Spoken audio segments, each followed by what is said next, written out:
All right, so here we are. We are out in the vineyard, out in Ramona, California, which is an AVA region. So we're picking cab today.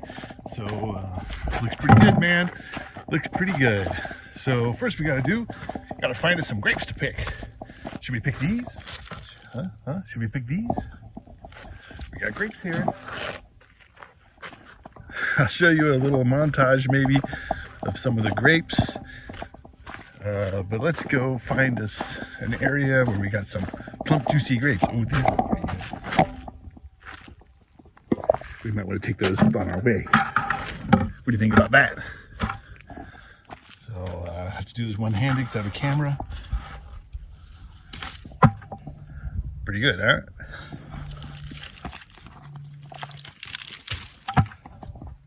Made it. We're not going to do that all day or else we're never going to get out of here. So we're going to pick about 120 pounds of grapes. And with that, we're going to try to make about 5 gallons or so. It's just a guess. That's about right. I think that's about what I did last time. Oh, here's some good looking ones. Tell you what, let's go. I've already picked a little bit on this side. Let's go across yonder. So one of the cool things about being in a vineyard is your closest neighbor is about a beer and a half away, or about a glass and a half of wine away, right? Oh, look at these. Look pretty good. A couple little green ones on them. Let's take a look over here.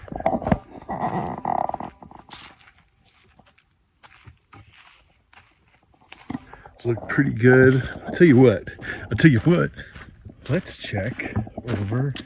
Let's go pick right there.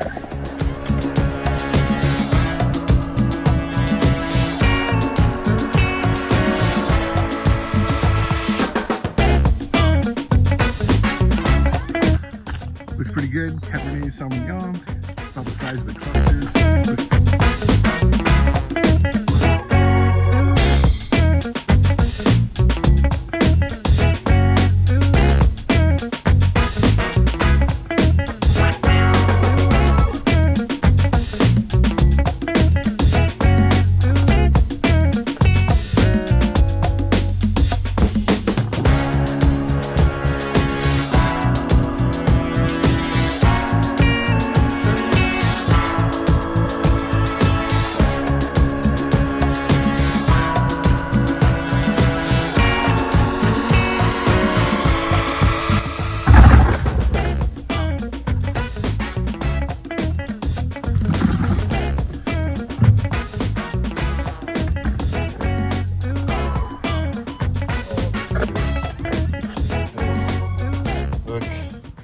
Oh, these things smell good.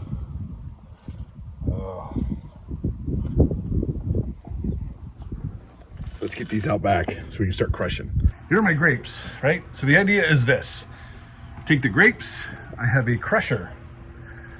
So I used to have a fancier one that would de-stem and everything, but that was too big of an operation. You can get these on Amazon. Basically, it's just a little crusher. You put the grapes in and you crush them, right? I mean, you can stomp them if you want, but I'm just gonna put them in the crusher. It's a little, I don't know, they're not that much. I'll put a link in the description below if you're interested in one of these. I just got it from Amazon. I do that, right? So crush it into a bucket. I use a food grade bucket, so these are like brewing buckets. You can ferment in that if you want, but I'll show you what I'm fermenting in. So again, I crush them, put it in the bucket, and then what I do is I'm gonna try to pick out the stems, right? Because we don't want stems in there. That'll make it more vegetative tasting. Then what I'm gonna do is I'm gonna put it in my fermenter. So I have I think it's a Marchisio or something like that. Pretty cool, 100-liter fermenter. I did, if you've seen my videos before, I've used this before. But I've not done primary in it. This is actually the smallest batch I've ever run, right? So I'm gonna do my primary fermentation in my Marchisio fermenter.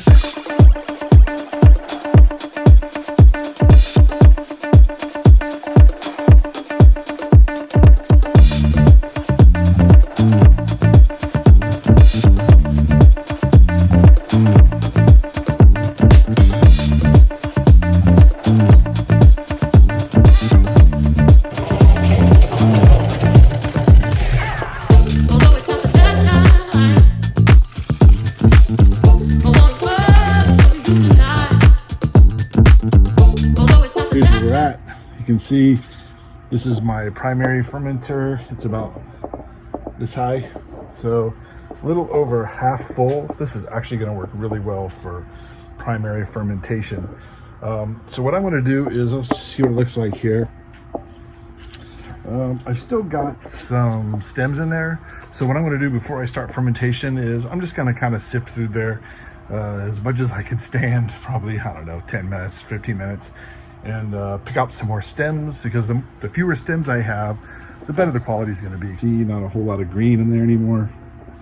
Yeah, so it's looking pretty good. So next step is we are going to start fermentation. Just throw it in. Just a little bit later and fermentation has started. I was just at the pool, but now let's check our wine some more.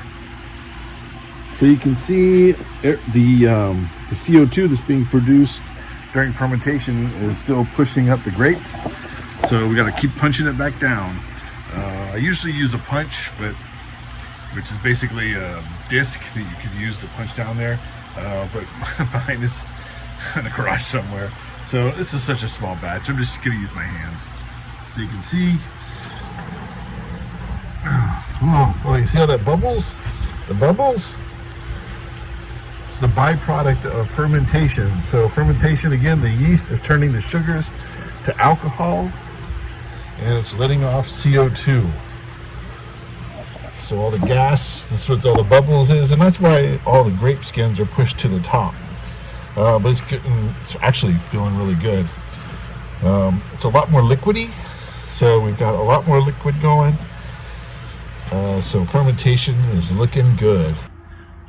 All right, we are back. We are a couple days later, probably about 4 days later or so. I think fermentation is about complete, but we're gonna check it. So we are gonna use what's called a hydrometer. So I'll show you what my hydrometer looks like. Basically, it's this glass thing here. It's got weights at the bottom. It measures the density of the wine. So once it gets to the specific density, we know that the sugar has been converted to alcohol. So basically what we do is we have this cylinder. We fill this full of our wine, drop the hydrometer in there, and check the density. So let's do it, man. I think it's about done.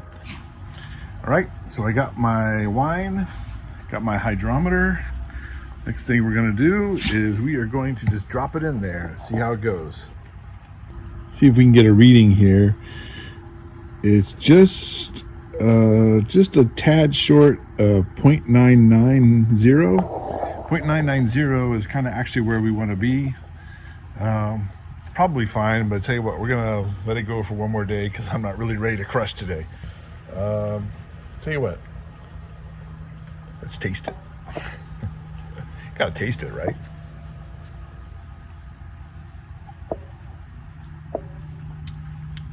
Ooh, that's young. That ain't ready for drinking yet. So we're I'll tell you what, it's just about ready. I'm probably gonna wait another day because I'm not really ready to crush today. But we'll probably crush it tomorrow. Okay, the day is here. The day is here. We have wine. We are going to press. The dogs are very excited, as you can see. They're always with me. What we're going to do is we are going to go to the fermenter. It has a spigot on it, remember? So what I'm going to do is first I'm going to get out what I can free run just out of the spigot. So I'll probably be able to get a couple gallons out of there. Then what we're going to do is we're going to take the rest of the grapes. We're going to press them. Let's get started, man.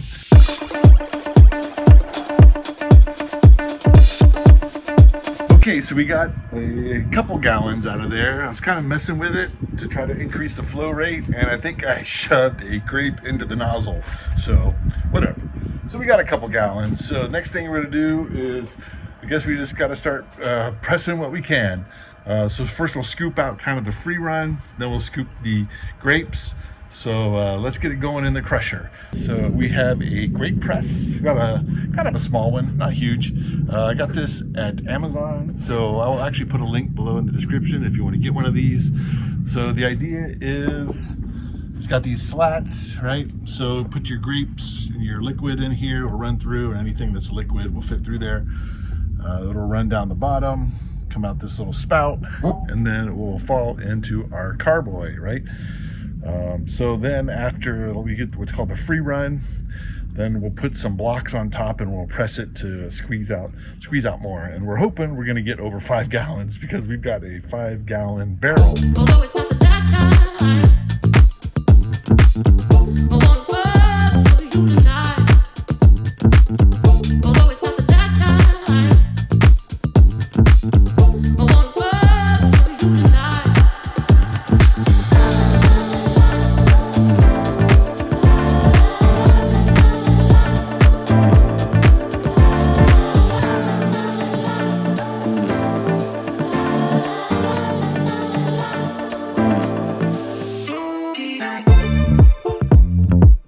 Okay, quick update. I have pressed most of it. It's almost all done. I can get a little bit more. I'll explain that in a second. But we do have our first 5-gallon barrel here, our 5-gallon carboy. You can see it's up to the neck. It's up to here or thereabouts. So what I'm going to do is I'm going to put a stopper, and I also have an airlock. So what this allows it to do is, if fermentation keeps going or a release of any gas, it will bubble through, but it won't let any air into the wine. So what we're going to do with this now is I'm going to set it, just let it settle, leave it aside, and then what we're going to do, what's going to happen is a lot of sediment is still going to collapse down to the bottom, and that's called the gross lees. Then what we'll do is we're going to rack it off the gross lees, and at that point we'll take a look at it and probably just put it in a barrel. Well, it's been about 5 days or so, so all that stuff is settled to the bottom. See if we can get a good look at it here. Oh, there's gunk at the bottom. I'm sure I'll show you when it's empty too. But anyway, what we're gonna do is we are gonna put it in a wood barrel because, dude, that's how we roll. So I've got my wood barrel down here. So this is a 5-gallon wood barrel, and again, just like everything else, I'll put a link below in the description if you're interested in doing this, because, man, dude, we roll in oak, man. Now, I tasted the wine. It's actually not bad. It's way better than it was a week ago, man, way better.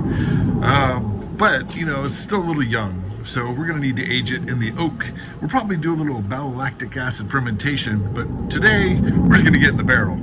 Now, one thing you can do is you can rack your wine into another carboy, right? And then let it sit and then rack it again. But the thing is, I don't really want to keep racking and racking and racking. I just want to get the thing in oak, man. So I figure all the sediment is down at the bottom mostly. We're gonna get it off the top and we're just gonna let it go from there. Because before we bottle, we're probably gonna filter anyway because we've got it in this barrel. But enough yapping, let's get started. So, what are we using? We are using the Siphon, man. This is I don't know what they call it, the Siphon Pro or something like that. I'll put a link below for this one if you're interested in it. It's actually pretty easy to use. Basically, you put one end and then one end into the carboy, one end into the barrel, and you pump it and it starts siphoning. Exciting, huh? So let's do it. So let's see how much this is gonna handle. So the way we're gonna do it is we're gonna siphon into the barrel. When it looks like it's almost full, I'll probably stop it. At that point, I'm going to put it in my cooler because, as you'll see, dude, we're rolling big this year. We've got a wine cooler that I have modified to put barrels in. So we're gonna put it in the cooler, then we will top it off and let it age. First thing, let's just rack the wine. Let's get it off the gross lees and get it into the oak barrel. Isn't that easy? One pump and it's already running. So we're going to get the dog out of the way. So we're just gonna let this go. While we are siphoning, I'm gonna show you a couple nice things about this siphon. Not trying to sell it, just saying it's a nice siphon. Is that one is, look, it's got its clip. So you can clip it on the side of the carboy, so you don't have to push it all the way down the bottom or whatever, or you just, whatever. It's got a clip, man, which is actually pretty nice. The other is just the siphoning to start it. Just lift it up, it works. It's so easy. It is, that was so easy to get started. And the flow rate, dude, it's moving. I'm less than 3 minutes in, and I'm about a third of the way through. So it's looking pretty good. So I'm just going to keep going. I'm going to watch it because I don't want it to spill too much out of the barrel, because one thing is this is a 5-gallon barrel, but I don't know if it's really 5 gallons, if you know what I'm saying. Kind of like a 2x4 is 2x4. Ain't 2x4, man. So I don't know. I don't expect this thing to really be 5 gallons. Okay, to get just a little bit more out, I bumped this up on a little bit of a stand just to get a little bit more. You can see my level. It's at right about here. So this is all just junk. A little bit of wine left, but the thing is, that's all the gook down at the bottom, right? And my barrel, looking at this, it's pretty full. It's not all the way, but that's why when we bottled the wine, we had some extra, right? So here's what we're gonna do. I'm gonna put this thing, I'm gonna put it in my cooler, and we're gonna top it off with what I have in the bottle.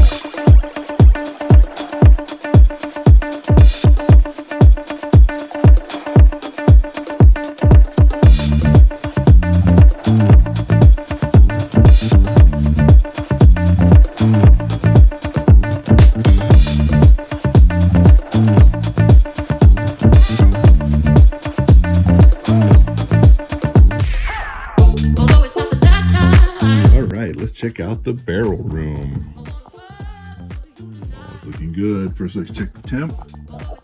Oh, 57 degrees. Oh, perfect, perfect. So we're checking to make sure our barrel is not leaking. Leave it on the top, that's fine. Don't see any leaks. A couple of drips there. I don't know if that's anything serious. Doubt it. Let's take a look and see how it looks inside. Oh yeah, it's full. It is full.